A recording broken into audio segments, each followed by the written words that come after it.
Maraming mga OFW lalo na dito sa United Arab Emirates ang hindi na-verify ang kanilang mga kontrata dahil hindi pasok sa salary requirements ng MWO at DMW ang sweldo nila na nakalagay sa kanilang kontrata na 1,500 dirham or $400. Pero kung ang nakalagay naman sa inyong kontrata kasama ang inyong allowances na may total pa rin na 1,500 dirham ay pwede pa rin namang ma-verify. Ayon niya sa paliwanag na ating labor attaché dito sa MWO or dating Polo Dubai. Pero po sa mga OFW sir na nag-undergo ng online contract verification na wala pong 1,500 ang sinasahod nila as basic salary na kung saan yun po yung isa sa mga requirements. Ano po yung pwede nilang gawin? Or in some cases po kasi para makapagpa-verify sila, ang ginagawa nila is pinapabago nila sa employer nila yung part ng contract na nandoon yung basic salary na 1,500 when in fact hindi naman talaga yun ang nare-receive nila. Ano po yung stand niyo para dito? Ang akin nung maipapayo sa ating mga kababayan, pag-ibahin po natin, magkaroon ho tayo ng distinction. Kung ang ating worker po ay domestic worker, ang basic salary po as mandated by the bilateral agreement, through the bilateral agreement ng UAE at ng Pilipinas. Ito naman po ay hindi lang po para sa domestic workers sa UAE, maging sa lahat ng bansa na kung saan tayo ay nagpapadala ng domestic workers. Ang basic salary po ay hindi dapat bababa sa $400 or the equivalent which is 1,500 dirhams po sa atin. So, kailangan ito ay sundin ng lahat ng ahensya, ng lahat ng employer na for the domestic workers, minimum 1,500 ang basic salary. Doon naman sa ating mga kababayan na workers na skill or professionals, meron naman tayong leniency dito sa ating verification. Naiintindihan natin sapagkat ang UAE wala silang itinakda na minimum wage. Okay po. Okay? Pero gusto pa rin natin na proteksyonan at itaas at iangat pa rin ang quality at ang protection sa ating mga manggagawa. Kaya nararapat lang naman po siguro na ang basic salary ng ating mga skilled and professional workers ay hindi pa dapat bababa sa domestic workers. Tama. Kaya ating isinasagawa at tinatagda na dapat at least 1,500 din ang kanilang basic salary. Halimbawa naman po, ito yung akin sinasabing leniency. Ang kanilang basic salary ay less than 1,500. Halimbawa, 1,200. Okay. Pero kasama po nito yung mga allowances ng accommodation, transportation, and food allowances ay naging total po ay more than 1,500. Okay. Okay? The basic salary is 1,200. Then meron pa tayong allowances. Ang kabuuan po nito ay hindi bababa ng 1,500. Kino-consider pa rin po natin ito. Meron lang ho tayong isang dokumento kahit ito po ay sa online, maging sa walk-in, na nire-request natin sa worker to execute. Ang tawag po namin dito is undertaking. At dito sa dokumento na ito, ay pinapaliwanag natin sa worker na dapat aware sila na 1,500 ng basic, na ang basihan pag nag-compute ng gratuity or end of service ay the basic salary. At sa susunod po na magre-renew na sila ng kontrata, ay maaari naman na i-negotiate sa employer na sana pataasin to at least 1,500. Ito po ay ang intensyon namin ay para sa ikabubuti ng worker. So lilinawin ko lang po na hindi po ninyo pinahihirapan ang mga workers natin dahil hindi sila makapapa-verify ng kontrata nila kung hindi umaabot sa 1,500 ang basic salary nila. It's the opposite. Yes po, wala ho kaming intensyon kasi kung maaari lang po at wala ho kaming regulasyon na sinusunod, tatanggapin namin lahat. Pero kailangan din may regulasyon tayo. At ang end objective po natin dito ay para pa rin sa benefits ng ating mga workers. At tungkol naman sa mga requirements sa pagpapa-verify ng kontrata at tungkol sa bagong online contract verification sa Polo Dubai or fully online contract verification. Eto guys ang video. At sa mga gustong subukan ng online contract verification ay ilalagay ko ang link ng online contract verification website sa description ng video na ito. Pinatupad na ang fully online contract verification sa MWO Dubai.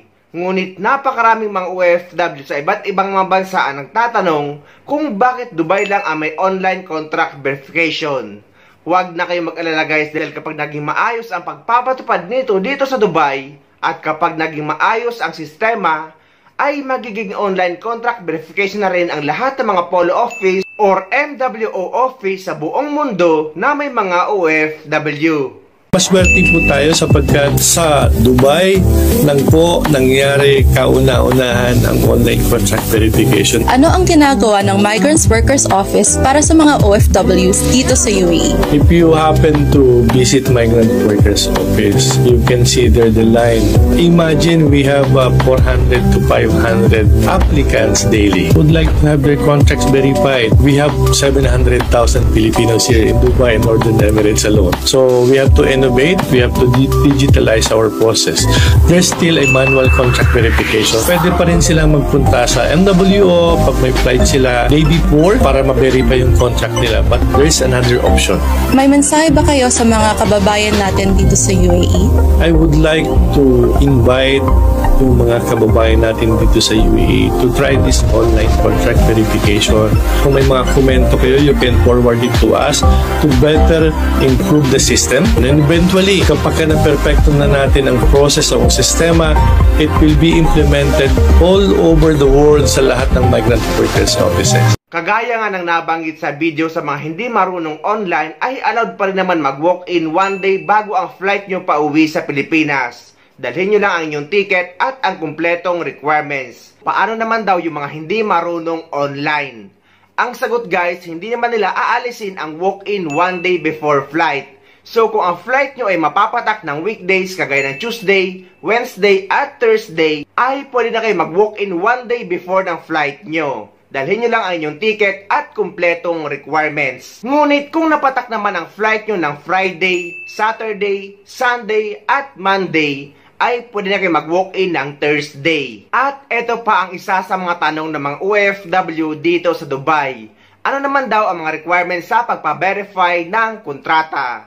Ang sagot guys ay ito, para sa mga skilled workers o mga nagtatrabaho sa labas, ang mga requirements sa pagpapa-verify ng kontrata ay number 1. Ang inyong valid contract na may basic salary requirements na 1,500 dirham. Kapag mababa sa 1,500 dirham ang salary nyo, ay dapat itong ipa-amend or ipabago ng employer nyo or ng inyong company. Number 2, ang inyong valid passport na dapat valid pa 6 months pataas. Pero kapag below 6 months ay dapat guys mag-renew na kayo sa Philippine Embassy dito sa Dubai. Number 3, ang inyong valid visa.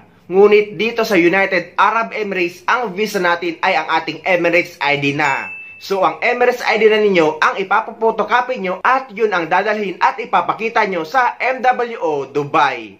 At kung dati ay merong certificate of employment pero ngayon ay wala na sa list of requirements. Pero kung makakapagdala kayo at makakahingi kayo sa inyong company ay mas maigi. Lahat din ng mga requirements na yun na nabanggit ay pareho sa mga requirements ng mga sea-based worker dito sa Dubai or sa United Arab Emirates. Sila yata yung tinatawag na free zone visa.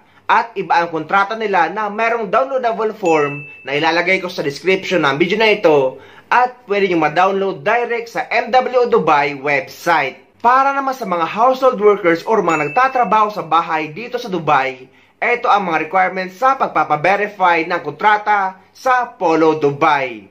Number 1, ang inyong labor contract.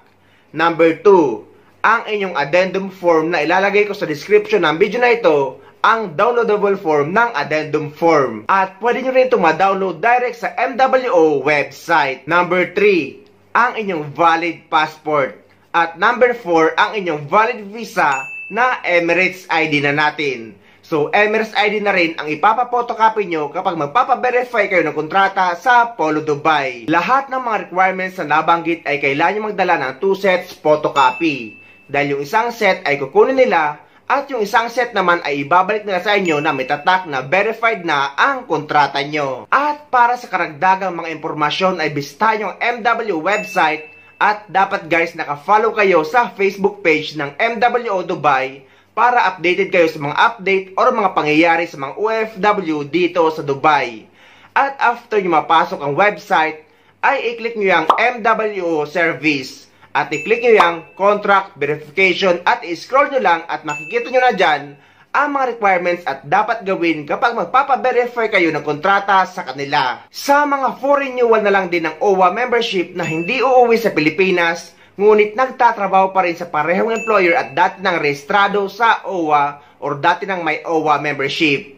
Kailangan nyo lang mag-walk-in or hindi na kailangan ng appointment kapag magre-renew kayo ng inyong OWA membership sa Polo Dubai. Pwede na kayo sumadya sa kahit anong araw. Dalhin nyo lang ang mga requirements kagaya ng inyong valid contract, any proof of employment, ang inyong valid passport, Emirates ID at 92 dirham para sa inyong OWA membership renewal. Ngunit paano naman daw yung mga nakauwi sa Pilipinas na hindi nakapag-verify ng kontrata na for emergency purposes?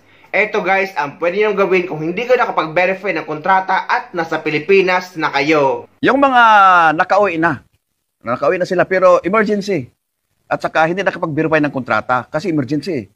Meron ba bang solusyon dyan? Nasa Pilipinas na sila. Meron ba bang solusyon makakuha ng OEC or makapag-verify ng kontrata? Yes. Binibigyan natin ng pagkakataon yung mga kababayan natin. Sabi mo, emergency, hindi nakadaan sa MWO, pwede silang mag-authorize ng representative. Dito? Yes. Okay. Oo. Within 5 days, bago sila bumalik dito sa UAE, papakita pa rin yung ticket, and then may authorization from the worker, ino-authorize yung kanyang kaibigan, kaopisina, kung sino man. And then magpo-photocopy lang ng Emirates ID. Yung representative na yon, siya ang magdadala ng mga dokumento sa MWO. Tatanggapin namin yon at kukumpleto lahat na ayon, i-stamp namin, magbabayad siya. At ang gagawin ng representative, i-scan yung mga dokumento. Hindi kailangan ng original. Scan. I-scan ang dokumento, i-send dun sa worker para pagkuha niya ng OEC sa Pilipinas. Okay. So, meron, maganda kasi meron siya mga kaibigan dito. What if wala talaga siyang kaibigan to ma-i-authorize? Sa Pilipinas lang siya. Meron bang paraan doon sa Pilipinas? Kinakalungkot ko pero ang verification kasi ay ginagawa lang sa worksite sa mga MWO. Ang ginagawa lang na pwede mong kuhanin sa Pilipinas ay OEC pero hindi contract verification. Kasi may nabasa akong tungkol sa may nagpagsabi sa akin, gusto ko lang ma-confirm. Yung nag-execute siya ng undertaking. Ano to?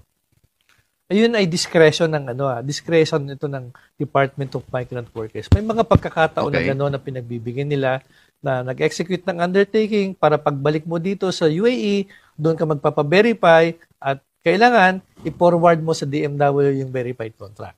Pero ang sa akin, para mas sigurado tayo, kasi baka mamaya hindi kayo qualified for that undertaking. Yun lang. Kasi ito ay depende sa DMW. Mas maganda through a representative. Delikado. Pag hindi ba approve sa Pilipinas, hindi ka makakuha ng OEC, hindi ka makabalik. Mas maigi pa rin talaga guys kung uuwi kayo sa Pilipinas at may pagbabago sa inyong kontrata or sa employment status tulad na ng mga nag-change employer, change job site, change company name kahit pareho pa rin ang owner, nag-change position at yung mga babae na napalitan ng apelyido sa kontrata, visa at sa passport at yung mga galing sa visit visa na nag-employment visa sa ibang bansa.